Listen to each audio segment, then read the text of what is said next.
अगर आप किसी शांत दोपहर में बरगी बांध जलाशय के किनारे खड़े होते तो पानी का विशाल जलाशय बिल्कुल शांत दिखाई देता।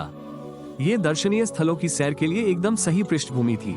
30 अप्रैल 2026 को लगभग 40 से 45 पर्यटक घाट पर पहुंचे और स्थानीय क्रूज नाव पर सवार हुए।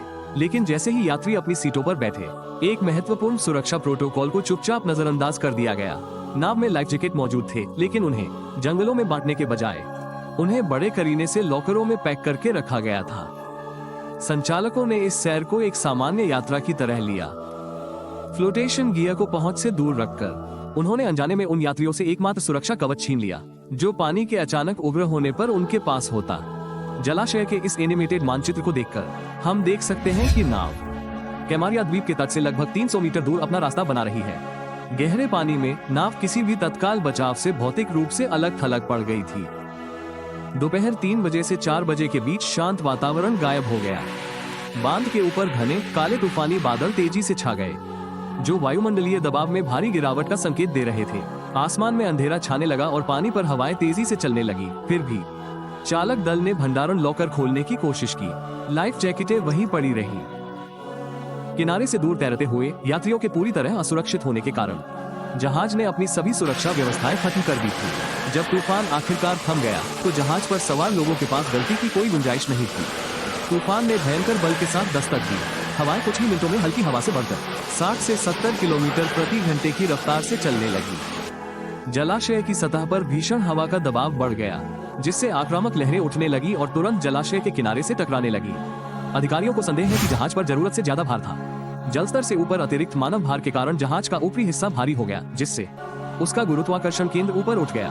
जब भारी लहरें जहाज से टकराईं, तो वो लुढ़क गया। अत्यधिक कोण के कारण गुरुत्वाकर्षण केंद्र जहाज के बाहर चला गया, जिससे नाव पलट गई। नाव का आकार भार वितरण की गणितीय त्रुटि का परिणाम था, जो मौसम में अचानक आए बदलाव से तुरंत उजागर हो गया।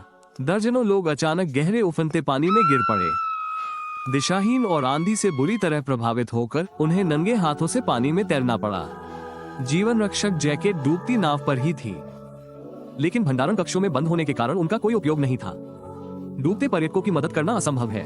अचानक नाव पलटने की स्थिति में आप डूबे हुए केबिन में वापस तैरकर जीवन रक्षक जैकेट निकालकर और विशाल लहरों से लड़ते हुए उसे पहन नहीं सकते।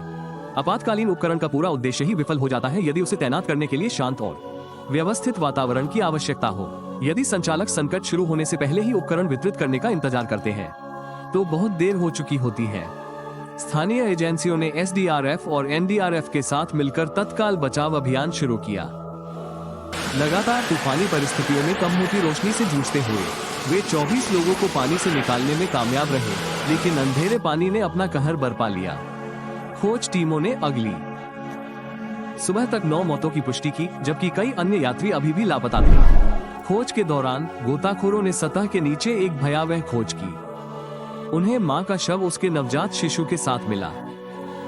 मां ने अपने बच्चे को बाहों में जकड़ रखा था। उसके हाथ बच्चे की पीठ पर मजबूती से जकड़े हुए थे। उसने बच्चे को अपनी छाती से कसकर पकड़ रखा था, डूबते जहाज से उसे बचाने की कोशिश में अपनी आखिरी सांस तक। ये 2 मौतें और 7 अन्य मौतें नाव संचालकों द्वारा समय बचाने के चक्कर में बुनियादी सुरक्षा प्रक्रियाओं की अनदेखी का सीधा परिणाम थी। घटना के बाद राज्य के मुख्यमंत्री ने आपदा की मजिस्ट्रेट जांच का आदेश दिया और पीड़ितों के परिवारों के लिए वित्तीय मुआवजे की घोषणा की।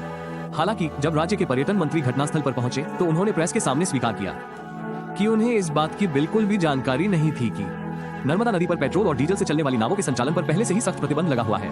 पर्यटन निरीक्षण के प्रभारी अधिकारी अपने ही विभाग के बुनियादी परिचालन नियमों से पूरी तरह अनभिज्ञ थे। यदि प्रशासन के उच्च स्तर के अधिकारी ही सुरक्षा प्रोटोकॉल नहीं जानते, तो वे स्थानीय नाव संचालकों की प्रभावी ढंग से निगरानी कैसे कर सकते हैं? तेज हवा के झोंके ने नाव को पलट दिया, लेकिन टूटी हुई प्रशासनिक व्यवस्था ने एक अतिभारित और अनुचित रूप से सुसज्जित नाव को पानी में उतार दिया। पहले स्थान पर आने से दर्जनों निर्दोष लोग पूरी तरह से असुरक्षित हो गए।